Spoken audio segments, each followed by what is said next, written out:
Uma coisa é fato, o compliance já se consolidou e as tendências para este ano reforçam as necessidades das empresas cumprirem regulamentações relacionadas ao assunto e se dedicarem a construir uma cultura organizacional baseada nos princípios de ética e transparência. Além disso, é preciso estar apto a integrar a metodologia e a teoria do compliance a tecnologias, utilizando ferramentas adequadas para monitorar e auditar os processos, otimizando a gestão e mapeando os riscos, como é o caso do Interact Suite SA. E aí, como está a realidade na sua empresa diante deste cenário?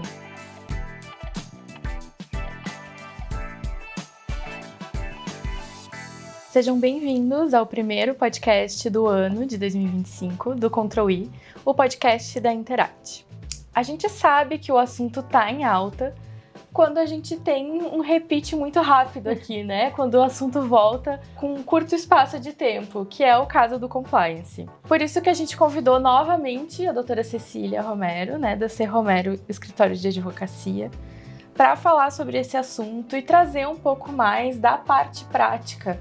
Acho que no último episódio o pessoal ficou com muita dúvida, né? De verdade. Como colocar em prática, então a gente achou melhor dividir em dois, para que o pessoal consiga ter um pouco mais desse entendimento. E hoje também, né, presencialmente, acredito que a gente possa, então, passar um pouco mais, né, do que o pessoal estava esperando ali. Sem dúvida. Para a gente aprofundar um pouco mais. Então, doutora Cecília, eu vou pedir para tu te apresentar de novo, porque a gente provavelmente vai ter algumas pessoas novas por aqui. Sem dúvida. Ou então alguns que não olharam o episódio anterior e estão chegando aqui agora. Então, pode ficar à vontade para te apresentar. Obrigada, Bianca. Uma honra estar aqui, uma honra estar no estúdio.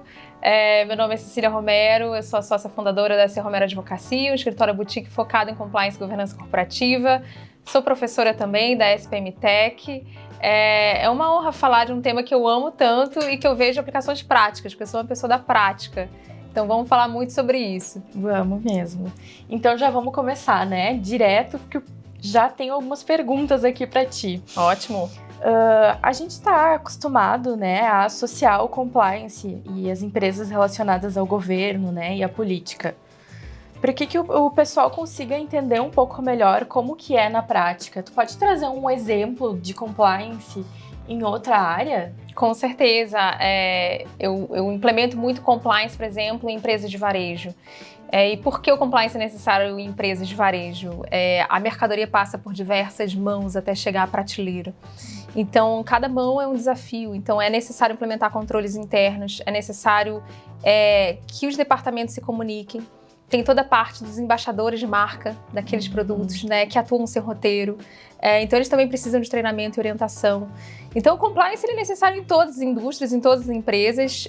E o varejo ele tem desafios específicos que ainda é mais importante o compliance, até para diminuir as quebras operacionais. O que são quebras operacionais? São perda de mercadoria, furto, fraude. Então, até tem uma estimativa que em quebras operacionais o varejo pode chegar até 26,9% aproximadamente de quebras operacionais. Então, é como se a cada 10 mercadorias, 3 ficassem pelo caminho, não chegam à prateleira. E por quê? Porque falta controles internos, porque existe falta de treinamento, furto, fraude, desvio. Então é sobre isso o compliance. Ele tem uma aplicação muito prática e não é só para empresas estatais. Ótimo. Vamos relembrar um pouco, né? Eu acho que no outro episódio a gente já falou um pouco mais sobre isso, mas vamos relembrar o que é o compliance, né? A minha empresa precisa estar em compliance? Como que funciona isso? Todas as empresas precisam estar em compliance, meu próprio escritório precisa estar em compliance, desde instrumentos de controle básico, como, por exemplo, um background check. O que é um background check, Cecília? Nada mais é do que você fazer verificação de antecedentes daquele colaborador que você quer contratar. Então, antes de contratar alguém, seja para um cargo estratégico de diretoria ou até mesmo para estagiário, é interessante você ter um software que automatize a verificação de antecedentes e você entenda quem você está contratando. Se é uma pessoa que teve ali um histórico de diversos processos judiciais, talvez não seja uma pessoa com perfil ideal. Isso não é discriminação, isso sim é você fazer o seu dever de casa e entender qual é o perfil do candidato. Se foi um candidato que tem o que a gente chama de PEP, que é pessoa exposta politicamente dentro da empresa, né, dentro da família, então tem ali um relacionamento de tio, que é um ex-político, que pode afetar até a empresa que está sendo ali responsável pela contratação. Então, isso tudo é uma ferramenta de compliance que é necessário. E as pequenas empresas também precisam estar, né? Com certeza. Não tem tamanho para implementar um compliance. É claro que ele precisa ser adaptado ao tipo de negócio e ao tamanho da empresa. Então, você pode começar com instrumentos mais básicos, como a verificação de antecedentes, esse background check, mas é interessante evoluir para um código de ética e conduta, para uma política anticorrupção, evoluir para um manual de mídias sociais. Isso tudo é muito importante para você orientar os seus funcionários, para você ter mecanismos que vão proteger a marca. E a marca é um bem tangível muito concreto, que pode chegar até 33% de valuation de uma companhia. Então, a reputação, ela é um componente muito fundamental de um valuation. E é sobre isso, o compliance protege muito a reputação da empresa. Sem dúvidas. Então, de fato, se você é uma pequena empresa e acha que não precisa do compliance, fica com a gente até o fim, que a gente ainda vai ter muito assunto. E para as pessoas que estão, então, pensando em implantar, quais são os passos práticos que elas precisam implementar? O que precisa ser feito antes? Tem uma preparação? Dá para ir direto para a prática? Como que funciona? Legal. Acho que primeiro de tudo é o apoio da alta gestão, porque sem alta gestão nada, nem a contratação do escritório é feita e também os funcionários, se eles não veem os diretores e os gerentes praticando, né, o código de ética, eles também não têm nenhum incentivo. Então, esse alinhamento que vem do topo, ele é muito necessário. E ele sempre é o coração ali do compliance. Qual vai ser a diretriz que a alta gestão quer dar para o programa de integridade? Qual é a preocupação, qual é a dor daquela companhia? E a gente estava falando antes de gravar, né, que o compliance ele tem avançado também no campo desportivo. Por quê? Porque no futebol, por exemplo, é muito importante os clubes agora que são SAF, que são Sociedade Anônima do Futebol, eles querem profissionalizar a gestão. Então, a alta direção ela tem total interesse em ter o compliance dentro dos clubes de futebol, evitar a manipulação do resultado esportivo. Infelizmente, a gente viu diversos jogadores em conluio com casas de apostas, né, fazendo faltas que não deveriam ser faltas. Isso tudo gera prejuízo para o clube e para a marca. Então, o compliance é sobre isso. Primeiro a gente alinha com a alta gestão, qual vai ser a dor específica a ser tratada. Depois a gente entra com as políticas, né, adaptadas, porque não existe política de prateleira. É importante vocês saberem, se estão contratando aí um escritório que tem política de prateleira pronta, não continue esse serviço, porque não gera engajamento. As políticas elas precisam estar adaptadas à linguagem, à cultura daquela empresa, ao arquétipo. No marketing a gente usa muito esse conceito do arquétipo. E é total verdade, a gente precisa ter um visual law, que a gente chama, uma identidade visual que combine com a marca, para isso gerar um apelo. E cada vez mais eu vejo sucesso em micro-learnings também. Você pega esses manuais, depois de uma vez construídos eles, você faz vídeos curtos, né, e treina os funcionários. Isso dá escala, isso mostra também que a companhia é moderna. Então tem várias formas de implementar isso que a gente tem tido bastante sucesso. É importante, tu falou bastante da alta liderança, né? Acho que também tem que estar relacionado à cultura, né? Tem Total. que partir da cultura. E como que a gente pode fazer para manter os colaboradores engajados a longo prazo, né? A gente sabe que às vezes no início tudo é muito bonito, né? Muito fácil, muita novidade, o pessoal quer muito. E aí acaba caindo, né? Assim, um pouco. Como manter essa cultura, né? É uma ótima pergunta, porque eu sempre recomendo que o compliance faça parte do onboarding, ou seja, o colaborador receba esses manuais quando ele entra, recebe o código de ética e conduta, recebe a política de anticorrupção, o manual de mídias sociais que orienta o que postar, o que não postar. Mais uma vez, dentro da companhia, um funcionário de casa aqui, como vocês, tem vários anos. E aí, como é que você faz, né? E eu recomendo muito a Semana do Compliance. O que é a Semana do Compliance?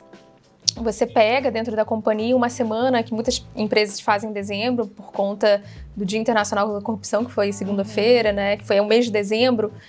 Tem esse apelo do Mês Internacional do Combate à Corrupção. Você pega e faz uma semana de compliance.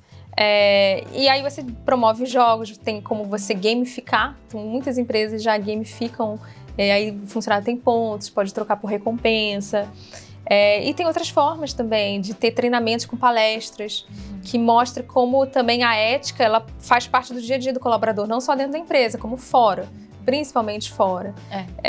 E muitas atitudes são legais, mas não são éticas. E como você constrói um debate sobre isso, sobre o que é ser ético, que vai além de cumprir regras. Você entra ali na cultura, muitas vezes, você entra ali em valores. Então, eu acho esse trabalho lindo e eu vejo que empresas que implementam semanas do compliance, elas têm sucesso na manutenção dessa chama, né? O amor fica com a chama acesa. Sem dúvidas, até porque, né, é difícil e a gente sabe que quando entra a gamificação, tudo fica mais fácil. O colaborador acaba entendendo de uma forma mais divertida e passa a fazer parte da rotina dele, né? Mais leve. Exatamente. Só que assim, tá, a gente implantou o compliance e a gente está mantendo a cultura do compliance entre os colaboradores. E é só isso? O que mais, né? É só a gente vai deixar o compliance lá bonitinho? O que mais a gente tem que fazer para deixar ele em dia, para saber se ele está funcionando ou não? Tecnologia, por isso que estamos aqui juntos, porque sem tecnologia a gente não consegue verificar se a matriz de risco está atualizada, se o departamento está seguindo aquelas práticas. Então, o compliance ele deve ser adaptado também por departamentos da companhia. E como é que os departamentos se conversam? Porque muitas vezes não se conversam, é uma empresa muito grande, cada um está focado numa meta, então a tecnologia ajuda e facilita esse trabalho de além do papel, de você implementar no DNA da companhia. Então, ter uma matriz de risco atualizado numa plataforma é muito interessante, porque às vezes o risco ele não está necessariamente com o comercial já entendeu, já segue as políticas, não dá crédito para cliente que esteja em recuperação judicial, mas aí o financeiro ele não está com plataformas atualizadas, ele faz conciliação de balanço de forma manual, faz no Excel, ou então o pessoal do controle de produto, no varejo, do estoque, não faz o controle de produto com ferramentas tecnológicas, faz na mão, perde esse produto, perde essa mercadoria. Então, assim, eu vejo como a tecnologia ela é um mecanismo que facilita a comunicação entre os departamentos e facilita a implementação do compliance por departamento, de uma visão panorâmica, realmente, que todo mundo consiga ver o que o outro evoluiu, o que o outro departamento evoluiu, o que falta evoluir. E por isso que o Compliance Officer, ou a pessoa que está encarregada da implementação, pode ajudar a ser esse vetor entre os departamentos, né? Fazendo um trabalho diplomático, não um trabalho de polícia, porque ninguém gosta de polícia. Eu sei que vocês, compliance officers, podem gostar um pouco dos filmes policiais, eu adoro, mas a grande verdade é que a gente gera mais engajamento quando temos uma postura mais diplomática entre os departamentos, quando a gente escuta as dores, e às vezes a gente não consegue ganhar todas as batalhas ao mesmo tempo, então às vezes a tecnologia é implementada em fases. Então é um desafio, mas é um componente que mantém também a chama do amor aceso e mantém a companhia em dia com compliance. Como tu mesmo disse, a gente pode perceber que o compliance ele vai atuar em todas as áreas de uma empresa, né? Ele não vai ficar...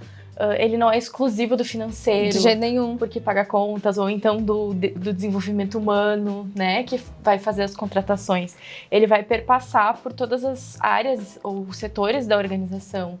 E por isso que é tão importante contar com um software que deixe todos na mesma página, digamos todos na assim, mesma página. Né? Então, o Interact Suite SA, por exemplo, ele conta com a parte dos documentos, né? O SA Document Manager, ele é ideal também para a parte do DH, né? Que vai conduzir aquele onboarding com os novos colaboradores. A gente tem um controle de quantos os documentos foram acessados, né? Ou não, para a gente ter certeza que todos os colaboradores também estão tendo acesso àquela informação. Que acho que uma coisa que tu trouxe bastante e a gente já internalizou aqui é que no quesito compliance não adianta a gente ter a informação armazenada em algum lugar, sendo que as pessoas que realmente precisam não estão tendo acesso, né? E aí eu acho que dá uma comprometida no compliance como um todo, né? Com certeza, e essa questão de quem abriu o documento, quem não abriu é muito importante, porque muitas pessoas assinam sem abrir, né? Assinam um código de ética, mas sem ler.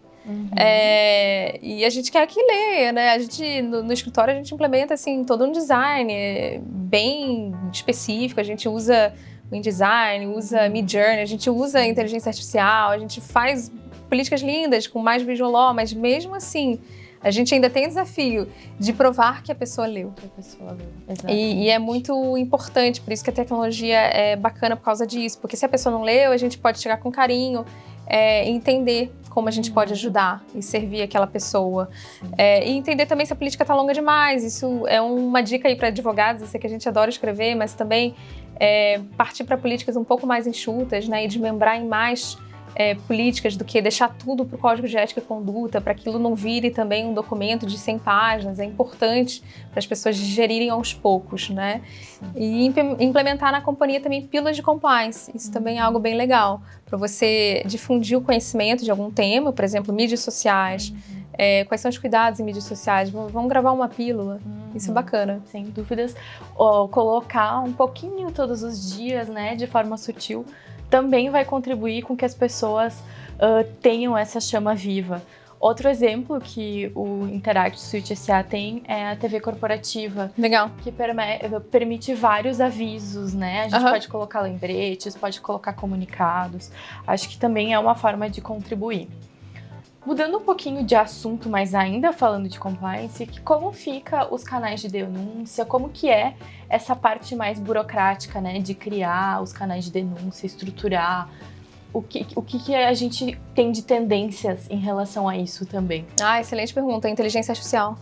Hoje já temos canal de denúncia e eu sempre trabalho com parceiros bons como vocês. Hoje a gente já tem no mercado canal de denúncia que você denuncia via WhatsApp. E do outro lado, uma IA humanizada. O que é uma IA humanizada? É uma IA treinada a receber aquela denúncia e fazer perguntas específicas, acolher a pessoa com total sigilo, porque esses provedores que utilizam o WhatsApp têm contratos diretamente com a Meta, então tem toda uma confidencialidade por trás, não é qualquer número, não é qualquer WhatsApp, tem uma segurança, uma proteção à informação. E tem o conforto de ser uma IA humanizada, que significa que não vai te julgar também. Então tem vantagens da gente utilizar a tecnologia. E mais, a tecnologia gera dados. Então, quando bem implementada na companhia, canal de denúncia com inteligência artificial, você começa a gerar indicadores que antes você não gerava. Então, qual é o assunto mais denunciado nessa empresa? É assédio moral? É furto? Bullying, qual é o tipo de problema dessa empresa, porque aí o programa de compliance vai tratar aquela dor, ou vai fazer treinamento de reforço em cima daquela dor. Então essa é uma grande tendência que a gente chama no compliance até de governança de dados, o departamento de compliance, o departamento jurídico responsável por receber essas denúncias, entender quais são os indicadores. E isso, um bom vendor, um bom canal de denúncia já entrega pronto. Já entrega, olha, a denúncia mastigada, o tema dessa denúncia foi esse, o relato é esse, as provas são essas, já anexa as provas. Então a IA humanizada já é treinada a buscar também provas específicas sobre aquela situação. E as pessoas, assim, não querem mais usar um 0800. Esquece, você que está nos assistindo, tem um canal de denúncia 0800, sabe que está caindo em desuso, porque se nós não queremos falar no telefone com o banco, quem dirá alguém quer falar com um 0800 um canal de denúncia? Ninguém. Então, principalmente as pessoas que ficam na fábrica, elas não querem ser ouvidas, elas temem. Se denunciarem, alguém do lado vai escutar, elas não têm tanta privacidade, no máximo um banheiro, e mesmo um banheiro ainda não é um banheiro particular, então... por isso que essa tendência entrou forte. Canais de denúncia com inteligência artificial totalmente automatizados e com uma IA humanizada.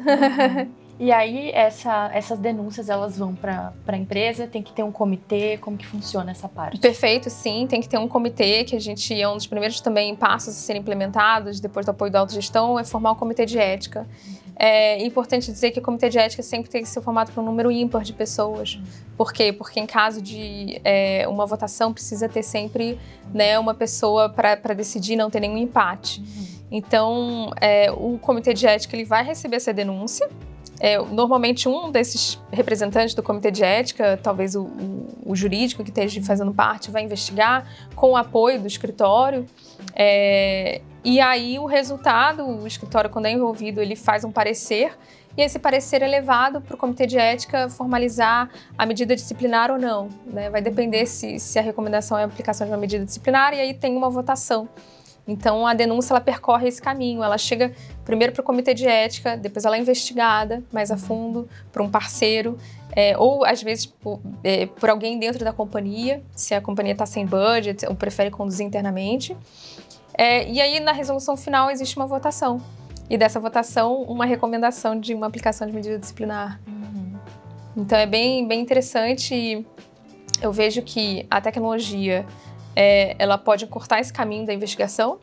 Então são outras plataformas de tecnologia também que ajudam a produzir esse tipo de prova que são necessárias. Então se eu estou investigando um caso de assédio, eu vou querer rapidamente uma cadeia de e-mails de um determinado investigado.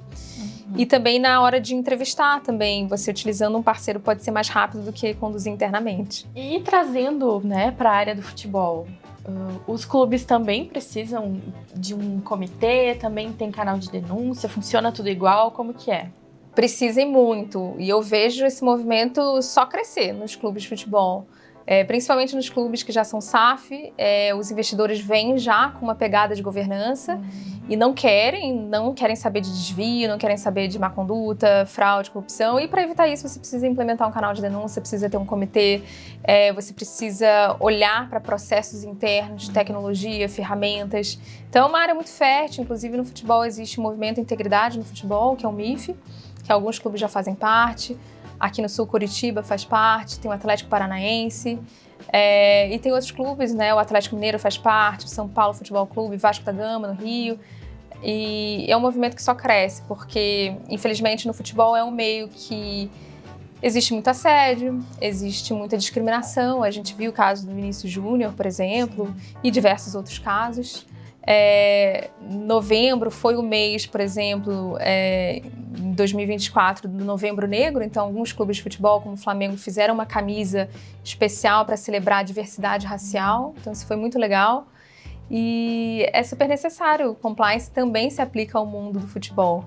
Muito importante trazer, né, esses exemplos, porque às vezes a gente fica na dúvida. Como assim, né? Compliance no futebol. Então, acho que foi um exemplo muito prático para a gente trazer para nossa realidade. E tem alguma dica final, assim, algum segredo, né? Uma carta na manga para contar para o pessoal aí antes da gente encerrar? Legal, tenho sim. Comecem compliance com as ferramentas que vocês têm, mas evoluam ao longo do caminho. Então, compliance ele se aplica a todos os tipos de empresa, pequenas, médias, aos clubes de futebol. Mas muitas vezes ele é deixado de lado até acontecer um grande escândalo. Então, minha dica de ouro, implemente antes, porque a reputação ela tem valor numa empresa, né? Inclusive percentual. Então, cuidem da reputação de vocês, implementem compliance antes como uma ferramenta estratégica para realmente pivotar o negócio. Então, muito obrigada, doutora Cecília. Foi um prazer te ter aqui no estúdio. Obrigada a você, falando Bianca, sobre esse assunto tão importante, né? Acho que não importa quantas vezes a gente volte com esse assunto, sempre vai ser importante a gente relembrar coisas que relembramos aqui, né? Que são coisas padrões, e também trazer novos assuntos, porque sem dúvidas o compliance ele já não é mais uma tendência, ele já faz parte da realidade. Exatamente. Então, muito obrigada mais uma vez. Tu quer compartilhar com a gente as tuas redes sociais para a gente te encontrar? Se o pessoal tiver alguma dúvida também e quiser falar contigo. Perfeito. Estamos em todas as redes, c.romero, advocacia. Siga a gente no Instagram, no YouTube, no LinkedIn também, é bem fácil de encontrar. E acompanhe as novidades, que a gente está sempre soltando novidades por lá. E além dos canais da doutora Cecília, também a gente compartilha muito conteúdo de relevância sobre compliance, sobre governança no nosso site. Você encontra artigos, encontra e-books também no www.interactsolutions.com. Além disso, a gente também está no YouTube, no LinkedIn e no Instagram, através do @interactsolutions. E a gente está sempre por lá divulgando novas informações, novas parcerias e assuntos de relevância. E se você ficou até agora, aproveita para curtir esse episódio, compartilhar com todo mundo, que sem dúvidas quem não assistiu esse episódio vai ficar de fora de coisas muito importantes para sua empresa. Então aproveite e compartilha já, né? E também, se ficar com alguma dúvida, pode deixar um comentário aqui nas nossas redes sociais. Até mais! Até a próxima!